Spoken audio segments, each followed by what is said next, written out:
Hello and welcome to Jrock's Babylon. I am your host, Jason Jrock Houston, and this is the state of Jrock's Babylon. Now, this is where I check in with you guys once a month to kind of give you an update on what's going on with the channel and some things that you might want to check out. So, this is our second episode of this, and we are now 2 months in to the launch of Jrock's Babylon, and it has been fun. One thing I want you guys to know is I have a lot of fun doing these shows and these episodes, and I do my best because I do have a day job, believe it or not.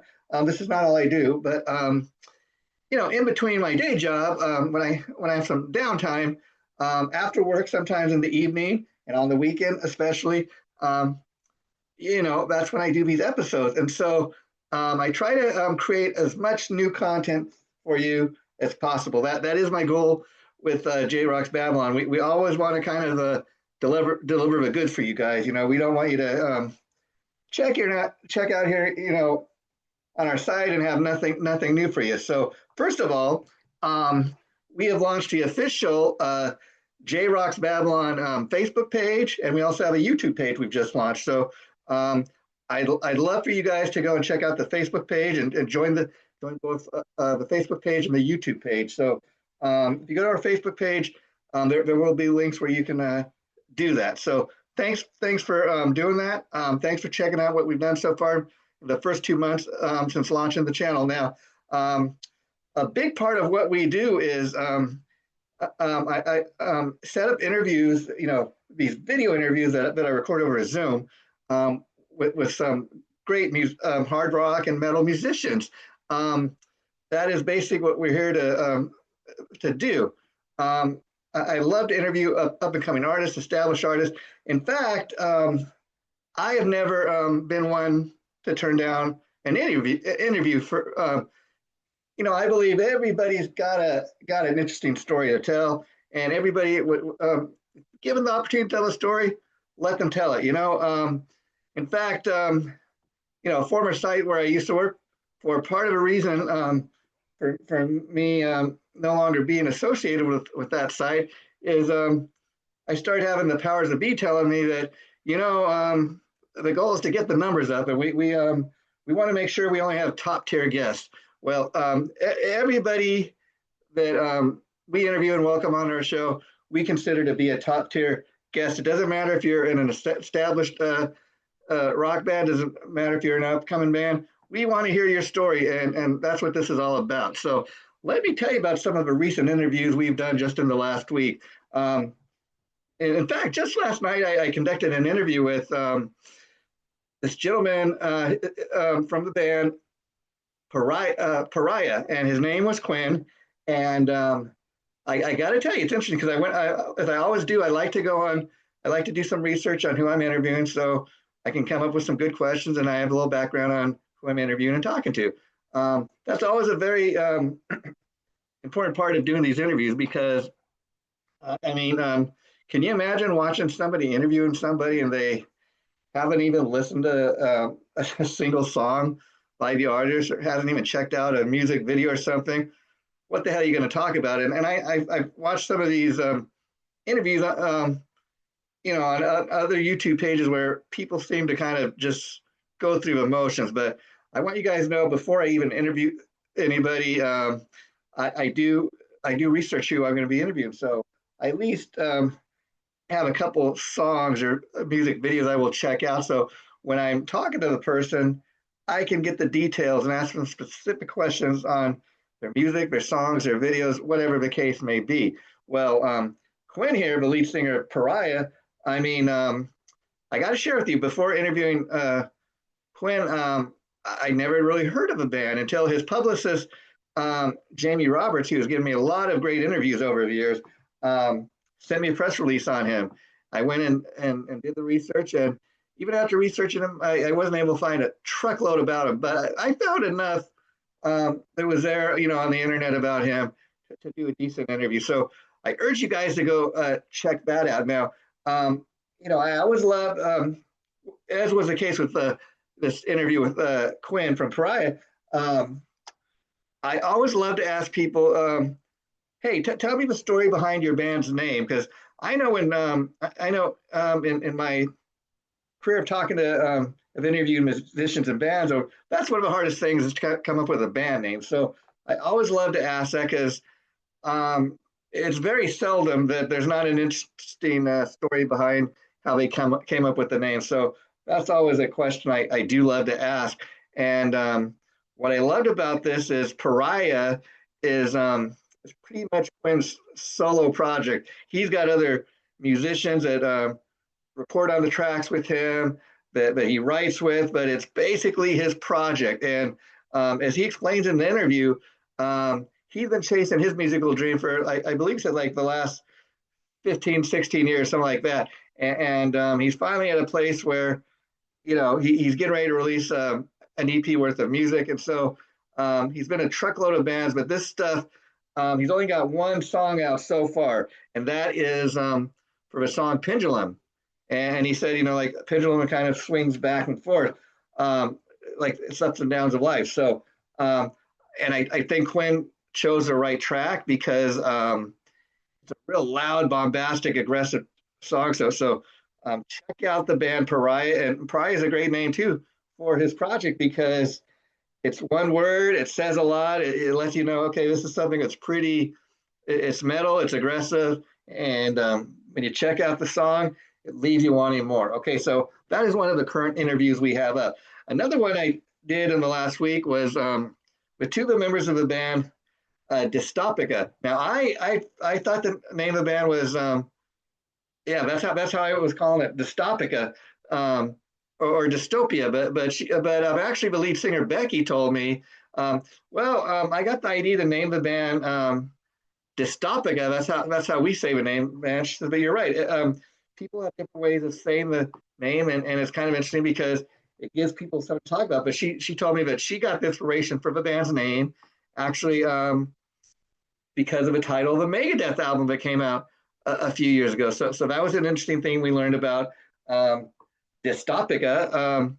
And then I also in the interview, not only did we interview lead singer Becky Brydell, but we also interviewed drummer Christian Ham. And even though Becky's a lead singer and a main songwriter, Christian is very much a part of the band. And so I always love having band interviews where you have more than one person, come on. And so I also got a chance to talk to Christian and kind of allow him to tell his story, which I think anybody that's into the band Dystopica, you will enjoy that part of the interview because again, I feel that if you have more than one person come on from any given band, it's great to include everybody in the interview because it's very important.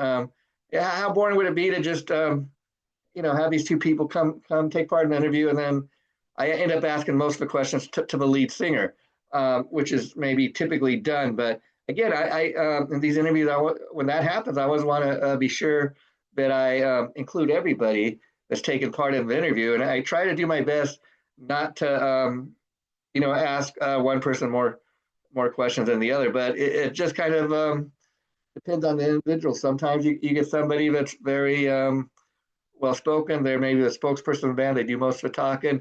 Other member coming on, maybe they just take part in if you ask them a question, or maybe they just used to sitting back. But the Dystopica interview was got a great response too, and people have really been loving that one. Another fun one that we just did last week was with Paul Idell. Now, Paul Idell has been on the music scene for several years. Many people know Paul as a guitar player for Dangerous Toys. He was the frontman and lead singer and guitarist for the band Dirty Looks, another great 80s hair metal band.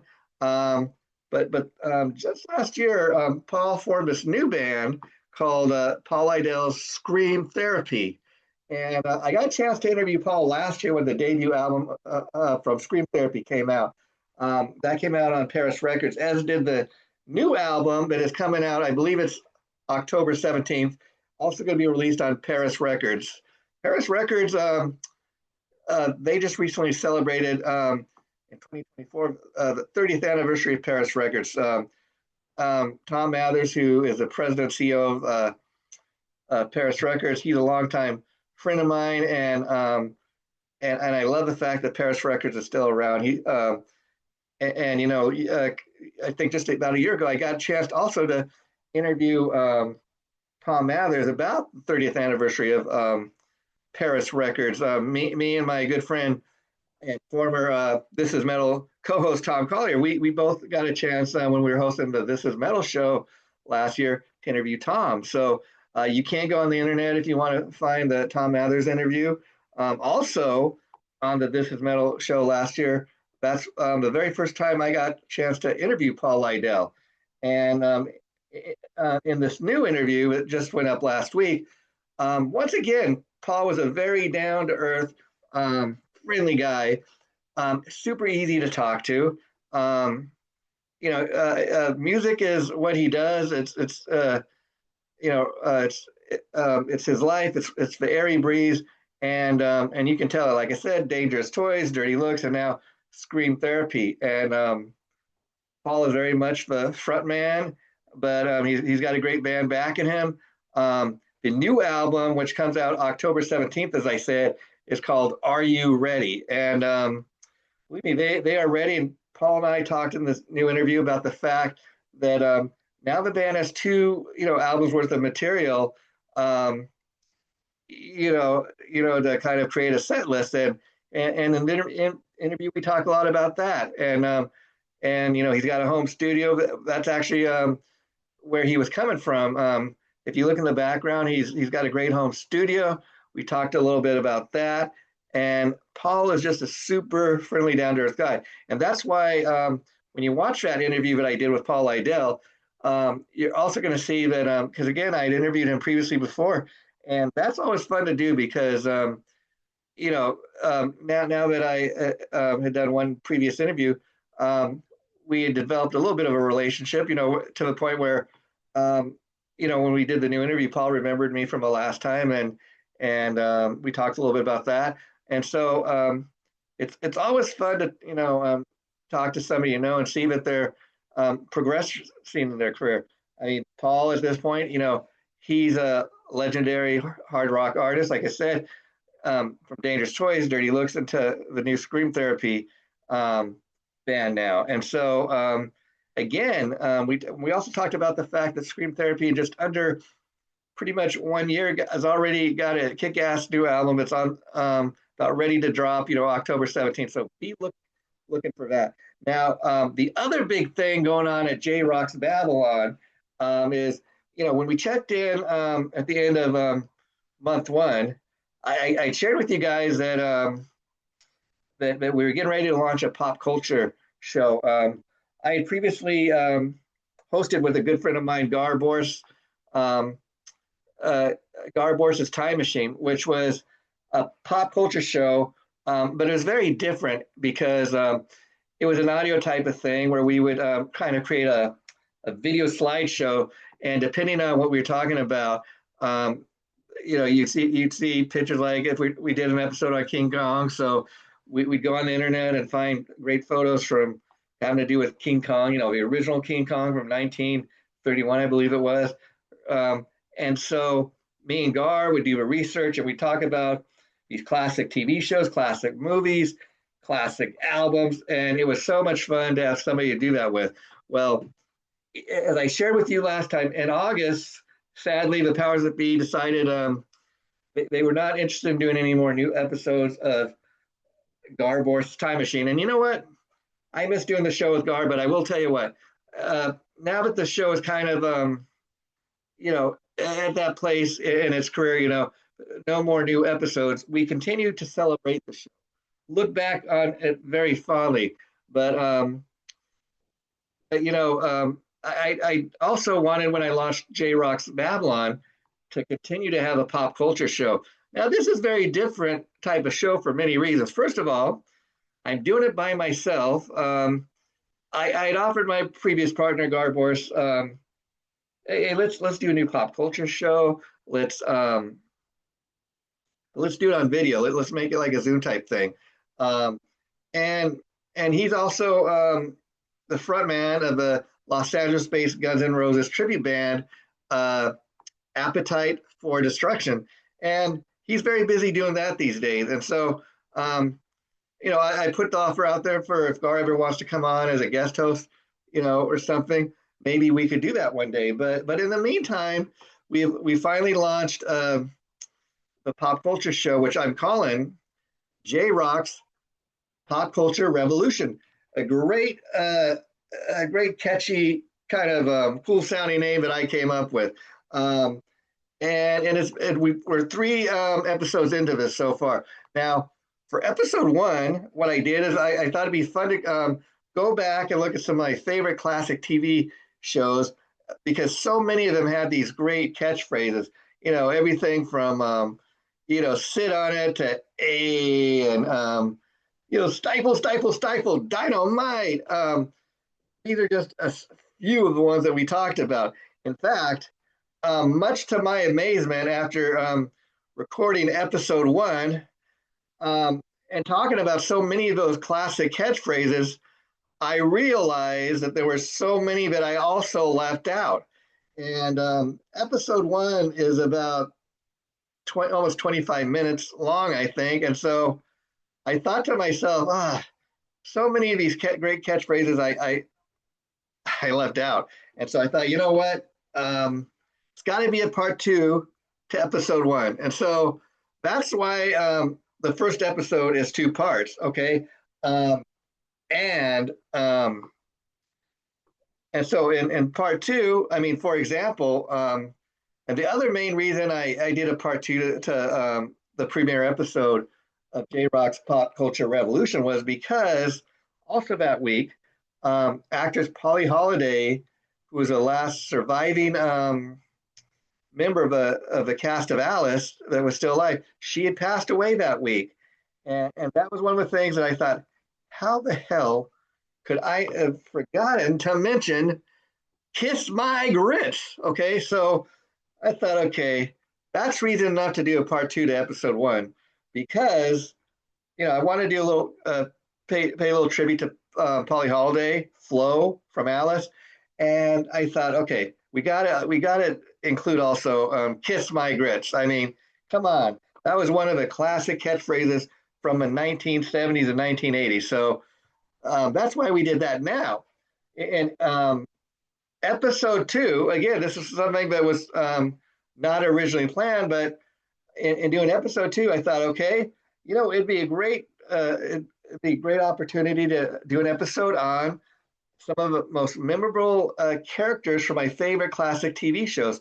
Well, again, I did not realize what I was kind of undertaking because there were so many great, memorable TV characters that I grew up from the 1970s and 1980s.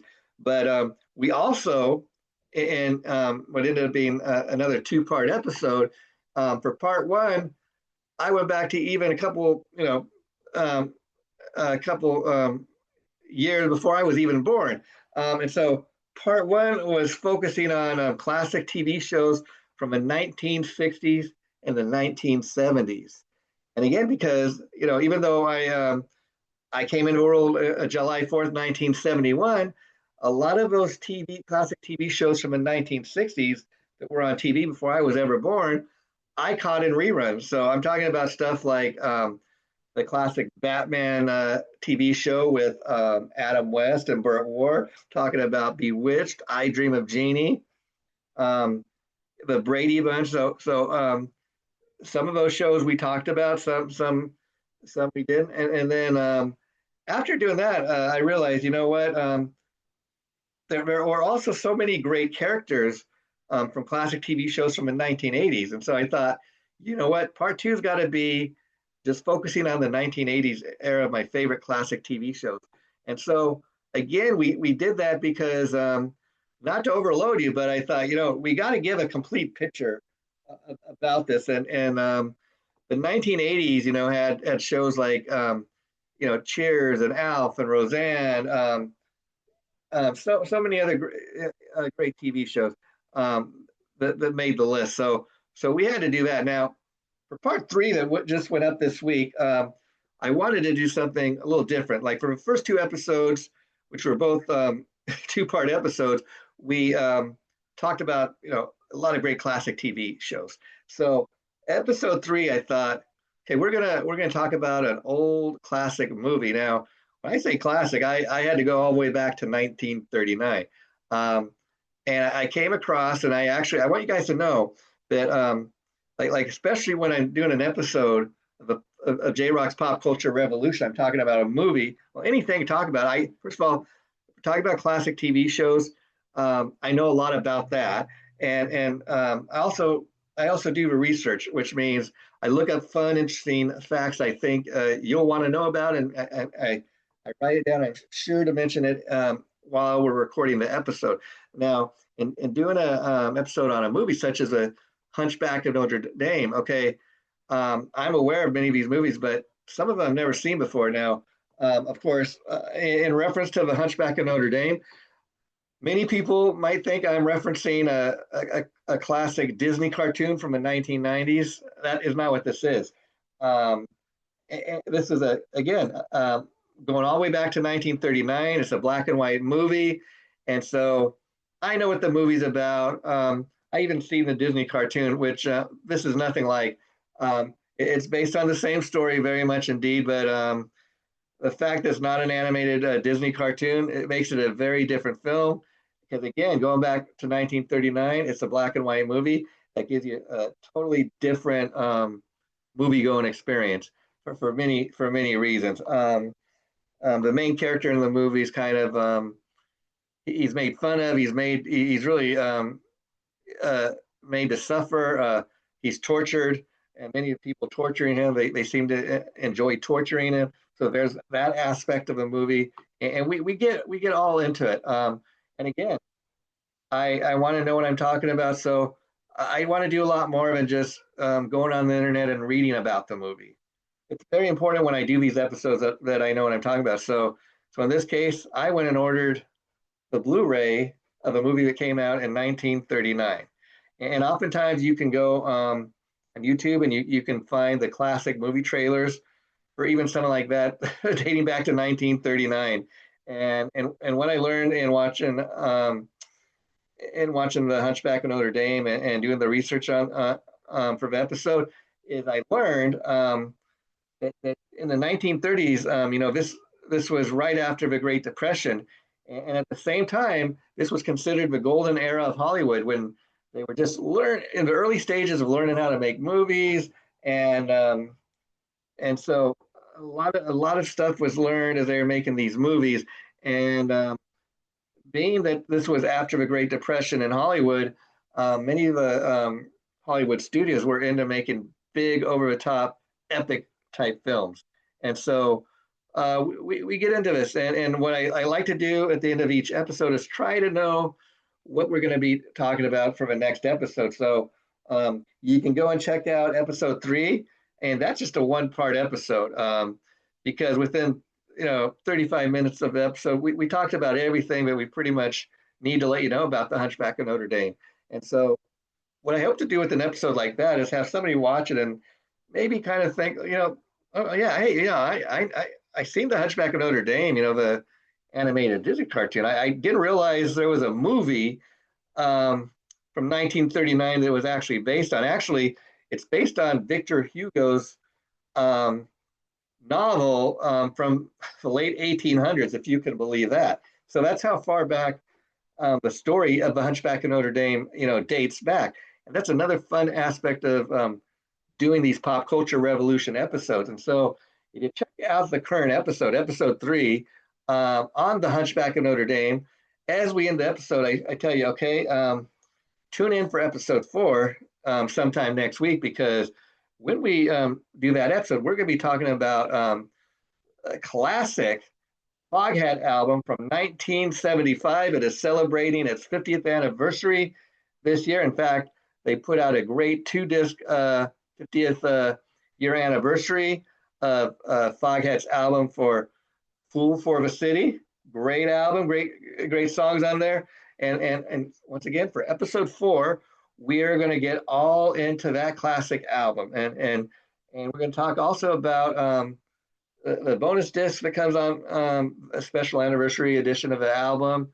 It's a great live concert, so we will get into that and the songs and Faga and everything you could possibly want to know about Fool for the City um, when we record episode number 4 of Jrock's Pop Culture Revolution.